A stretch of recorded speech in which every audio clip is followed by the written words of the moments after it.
Le 19 août, Jésus dit : toujours en regardant les paroles du bien-aimé avec mes yeux, on comprend que la manne cachée est aussi ma parole. Manne parce qu'elle contient toute la douceur d'amour de notre Trinité, qui est le Père, le Frère et l'époux de l'âme, et qui vous aime des trois plus hautes amours. Cachée parce qu'elle est dite dans le secret du cœur à ceux qui méritent de la goûter. Je voudrais bien pouvoir la faire pleuvoir sur tous et en nourrir tous. Mais il est dit : ne jetez pas les perles aux pourceaux et les choses saintes aux chiens. Et beaucoup, qui ont pourtant été lavés dans mon baptême et rachetés par mon sang, sont plus abjects que des pourceaux et plus chiens que les chiens. Tu as lu que la manne du désert se gâtait pour les anciens Hébreux indignes de la posséder. Ils déméritaient par leur manque de foi et leurs soucis humains. Puis-je avoir moins de respect pour ma parole que j'en eus pour la manne destinée à nourrir le ventre, alors que la parole est destinée à nourrir l'esprit ? Je donne donc la manne à ceux qui vainquent leurs parties inférieures avec toutes ces tendances à l'incroyance, à la sensualité, aux préoccupations mesquines et égoïstes. Je donne la manne de ma parole qui remplit votre esprit de douceur et de lumière. Je donne le petit caillou blanc sur lequel est écrit un nom nouveau, c'est-à-dire dans lequel se révèle une vérité qui est tue à ceux qui en sont indignes.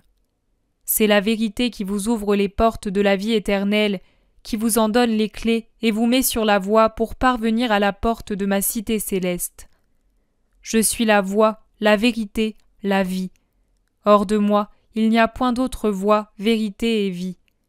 Celui qui surmonte tous les obstacles pour me suivre deviendra colonne de mon temple, et pour la parole qu'il aura gardée et pratiquée, après avoir été sauvé à l'heure terrible de l'épreuve de la tentation qui tue, il aura sa place sur mon propre trône avec le Père, le Fils, le Saint-Esprit.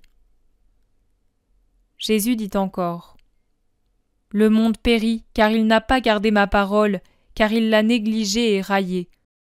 Aucune force humaine ne servira à arrêter la course du monde vers l'abîme, parce qu'il manque au monde et aux forces du monde la chose qui sauve, ma loi. Il s'est fait un vide dans la forêt mystique que j'avais cultivée pour que vous ayez votre demeure à l'ombre de mon prévoyant amour. Ce sont vos fautes qui l'ont fait, et dans ce vide s'est installé en maître l'éternel serpent qui vous empoisonne de son haleine et vous tue de sa morsure, empêchant que ma loi soit en vous un agent de bien. En vous et autour de vous, il n'y a que fumée, poison, horreur, désespoir. Et vous auriez pu avoir lumière, paix, espérance, joie.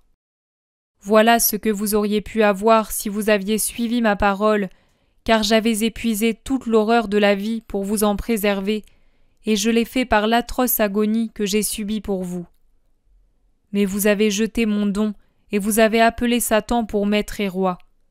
Et Satan vous dresse et vous régit, vous sale et vous fouette pour vous rendre digne de son enfer.